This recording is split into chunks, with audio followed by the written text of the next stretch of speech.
So hi guys welcome back to my two videos. तो इस video में दोस्तों डिस्कस करने वाले हैं यहाँ पर कुछ इंपॉर्टेंट कंपनीज़ को और उनसे रिलेटेड कुछ इंपॉर्टेंट अपडेट्स हैं जिसकी बात करेंगे इस वीडियो में। तो चलिए दोस्तों वीडियो की शुरुआत करते हैं। सबसे पहली कंपनी को डिस्कस करते हैं। पहली कंपनी का नाम है जियो फाइनेंशियल सर्विसेज लिमिटेड। बट इसको डिस्कस करने से पहले दोस्तों अगर आपने अभी तक चैनल को सब्सक्राइब नहीं किया है तो चैनल को सब्सक्राइब करके बेल आइकन को प्रेस कर लो ताकि आने वाली जितनी भी अपडेट्स हैं उन सभी अपडेट्स का नोटिफिकेशन आपको सबसे पहले मिल सके। तो चलिए दोस्तों वीडियो की शुरुआत करते हैं। सबसे पहले बात करते हैं जियो फाइनेंशियल सर्विसेज से रिलेटेड कुछ इंपॉर्टेंट न्यूज़ एंड अपडेट्स के बारे में।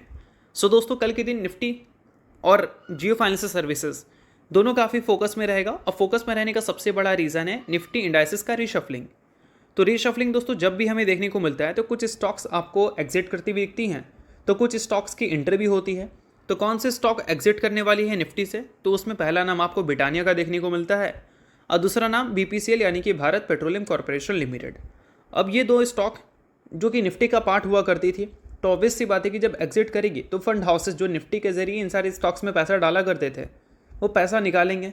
तो वो कितना निकालेंगे, तो आउटफ्लो आपको देखने को मिल सकता है यहाँ पर करीब $300 मिलियन का, जिसको अगर आप करोड़ में कन्वर्ट करें तो $30 करोड़ का आउटफ्लो हमें देखने को मिल सकता है ब्रिटानिया और बीपीसीएल से। ये अप टू है, मतलब इतना तक देखने को मिल सकती है, इससे ज़्यादा नहीं, इससे कम हो सकता है।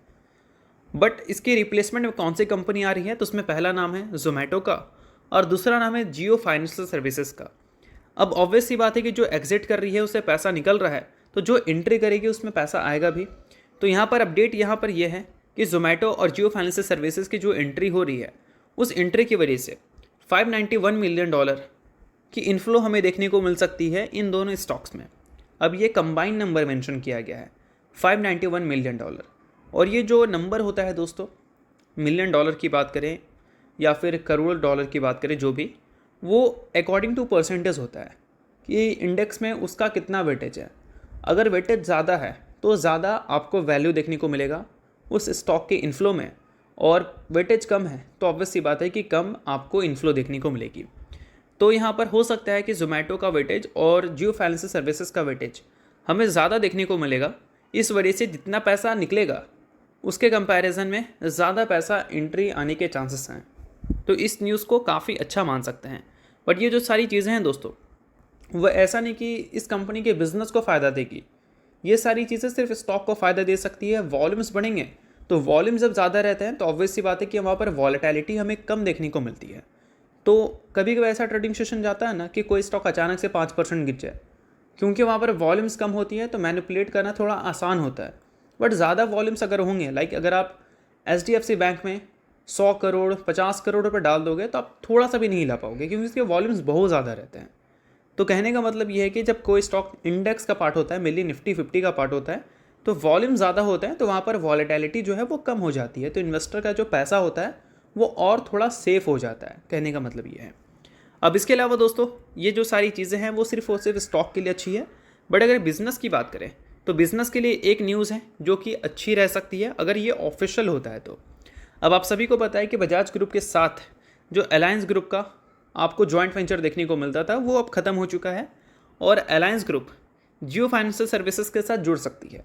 रिपोर्ट यहाँ पर ये क्लेम कर रहा है कि अलायंस ग्रुप ने जियो फाइनेंशियल सर्विसेज के साथ इनिशियल डील साइन कर ली है इंडिया के इंश्योरेंस बिजनेस के लिए। ये कोई ऑफिशियल खबर नहीं है, ये रिपोर्ट का मेंशन है। अब रिपोर्ट इतनी बड़ी कंपनीज़ को लेकर आया है तो ऑब्वियस सी बात है कि सच होने के चांसेस हैं। 5 ही दिन हो चुका है ये रिपोर्ट को पब्लिश हुए हुए, बट 5 ही दिन में अभी तक ये न्यूज़ ऑफिशियल नहीं हुई है। तो हो सकता है कि इस रिपोर्ट के बाद ऑफिशियल होने में आपको और भी टाइम लगता हुआ देखने को मिले, या फिर इसके बाद जियो फाइनेंशियल सर्विसेज आपको कुछ स्टेटमेंट देती हुई नजर आए कि नहीं ऐसा कुछ भी नहीं है, हम ऐसा कुछ भी नहीं कर रहे हैं। तो देखते हैं कि आने वाले कल में क्या चीज़ें पब्लिश होंगी। बट अगर ये मान लो ऑफिशियल होती है तो जियो फाइनेंशियल सर्विसेज की एक सब्सिडरी को तो भयंकर फ़ायदा होगा जिसका नाम है जिसको नाम होगा जियो इंश्योरेंस ब्रोकिंग लिमिटेड। और ये एक तरह से देखा जाए तो इंपॉर्टेंट न्यूज़ है उनके लिए जो जियो फाइनेंशियल सर्विसेज के इन्वेस्टर हैं और जो इस कंपनी के नंबर्स को बढ़ते हुए देखना चाहते हैं, क्योंकि 1.5 लाख करोड़ के आसपास का मार्केट कैप है। बट अगर कंपनी के सेल्स को देखोगे तो वो 2000 करोड़ का भी नहीं है, तो कहीं से भी जस्टिफाई तो नहीं कर रहा है सेल्स। तो नंबर बढ़ेगा तो सेल्स और जो वैल्यूएशन है वो दोनों जस्टिफाई कर सकता है। तो चलिए दोस्तों डिस्कस करते हैं अब अगली कंपनी को। अगली कंपनी का नाम है बजाज फाइनेंस लिमिटेड। बट इसको डिस्कस करने से पहले दोस्तों अगर आपने अभी तक मेरे कोर्स को एक्सेस नहीं किया है तो उसके लिए आपको मेरे व्हाट्सएप का लिंक डिस्क्रिप्शन में और पिन कमेंट में देखने को मिलेगा। व्हाट्सएप पे जाकर आप मुझे मैसेज कर सकते हैं।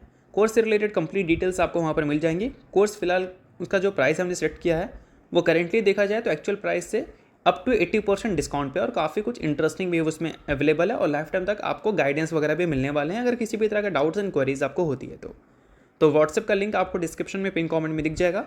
लिंक के थ्रू जाकर व्हाट्सएप पे मैसेज कीजिए, कंप्लीट डिटेल्स कोर्स से रिलेटेड मैं आपको वहाँ पर दे दूँगा। तो चलिए अब टॉपिक पर वापस आते हैं, बात करते हैं बजाज फाइनेंस की। आज के दिन बजाज फाइनेंस के परफॉर्मेंस नो डाउट अच्छे तो देखने को नहीं मिले, बट कंपनी से रिलेटेड कुछ न्यूज़ ज़रूर थी जो कि हमें थोड़े अट्रैक्टिव देखने को मिले थे। अब ये न्यूज़ जो है वो ऑब्वियस सी बात है कि कन्विक्शन से रिलेटेड है, ना कि कंपनी के बिजनेस से रिलेटेड। मॉर्गन स्टैनली ने आज के दिन एक रिपोर्ट पब्लिश किया जिसमें उन्होंने हिंदुस्तान एरोनॉटिक्स को, बजाज फाइनेंस को ऐड किया है अपने फोकस लिस्ट में, यानी कि उस लिस्ट में जिस पे मॉर्गन स्टैनली का काफ़ी ज़्यादा ध्यान है उन कंपनीज़ के ऊपर जो कंपनीज़ अच्छा कर सकती है। अब देखो दोस्तों, बजाज फाइनेंस की बात कर रहे हैं हम, तो अभी रिसेंटली बजाज फाइनेंस को लेकर जो स्टेटमेंट्स मॉर्गन स्टैनली की तरफ से हमने सुना वो ये सुना कि एनबीएफसीज़ की बात करें जो कि मेनली लार्ज कैप एनबीएफसीज़ हैं, उसमें बजाज फाइनेंस उनके टॉप पिक रहेगी, क्योंकि उनको बिलीव है कि उनके स्ट्रॉन्ग परफॉर्मेंस आपको आगे भी देखने को मिलेंगे।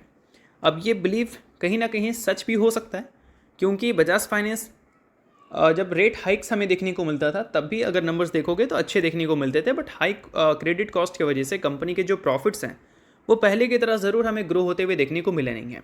पिछले एक साल में कंपनी के सेल्स 29% से वही प्रॉफिट सिर्फ 16% से ग्रो होते हुए नजर आए, जिसको कंपनी थोड़ा सुधारने की कोशिश करेगी आने वाले क्वार्टर्स में। अब आने वाले क्वार्टर्स के जो डेट्स हैं वो तो कंपनी ने पब्लिश नहीं किया, बट कंपनी हमेशा अपने अर्निंग्स को रिपोर्ट करने से पहले उसका एक टीज़र हमें ज़रूर दिखाती है जिसको हम बोलते हैं बिजनेस अपडेट। और जब भी कोई क्वार्टर ख़त्म होता है, लाइक अगर हम बात करें Q4 की, तो जनवरी से लेकर मार्च तक का पीरियड Q4 का होता है। तो जब भी कोई क्वार्टर ख़त्म होता है तो 3 या 4 तारीख को, मतलब अगले क्वार्टर के स्टार्टिंग के जो 3 या 4 तारीख होते हैं उस पर कंपनी अपने बिजनेस अपडेट को दिखाती है, यानी कि आने वाले क्वार्टर्स के नंबर जो कंपनी दिखाएगी उसके क्या टीज़र हैं, या फिर बोल सकते हैं उसके क्या झलक हैं, वो कंपनी दिखाती है। अब इस कंपनी के Q4 के जो अर्निंग्स आने वाले हैं उसमें तो भी टाइम है, बट उसके जो टीज़र हैं वो हमें 3 अप्रैल या 4 अप्रैल को देखने को मिल जाएगा मेरे हिसाब से, क्योंकि हमेशा कंपनी उसी डेट में रिपोर्ट कर देती है।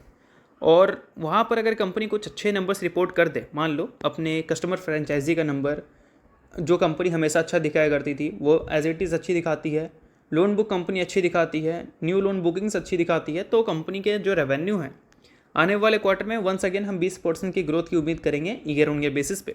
और हम उम्मीद करेंगे कि इस बार कंपनी एटलीस्ट 19,000 करोड़ की रेवेन्यू तो दिखाए, क्योंकि हर साल कंपनी के जो रेवेन्यू है वो 1,000 करोड़ से तो बढ़ते हुए देखने को मिलते ही हैं, और कभी कभी कंपनी 1,000 करोड़ से ज़्यादा की ग्रोथ दिखा देती है। तो अभी रेट वगैरह कट हुए थे तो उम्मीद कर सकते हैं कि 19,000 करोड़ की रेवेन्यू तो दिख जाएंगे Q4 में। अगर इससे ज़्यादा आ जाए तो बहुत अच्छी बात रहेगी, और इन सारी चीज़ों पे नज़र रखना है अगर आप बजाज फाइनेंस के इन्वेस्टर हैं तो चलिए अब डिस्कस करते हैं अगली कंपनी को। नाम है दोस्तों कोफोर्ज, जिसने रिसेंटली स्टॉक स्प्लिट का अनाउंसमेंट किया है 1:5 के रेशो में। अगर आप इस कंपनी के इन्वेस्टर हैं तो बेशक आपके लिए काफ़ी अच्छी न्यूज़ है। इन्वेस्टर नहीं है, इग्नोर कर सकते हैं, न्यूज़ थी इस वजह से मैंने बता दिया, बाकी किसी भी तरह का बाय सेल या होल्ड रिकमेंडेशन नहीं है। तो चलिए दोस्तों, ये वीडियो यहीं तक था। करता हूँ वीडियो आपको अच्छा लगा, लाइक कीजिए, पहली बार सब्सक्राइब कीजिए। वीडियो के लिए बहुत बहुत शुक्रिया।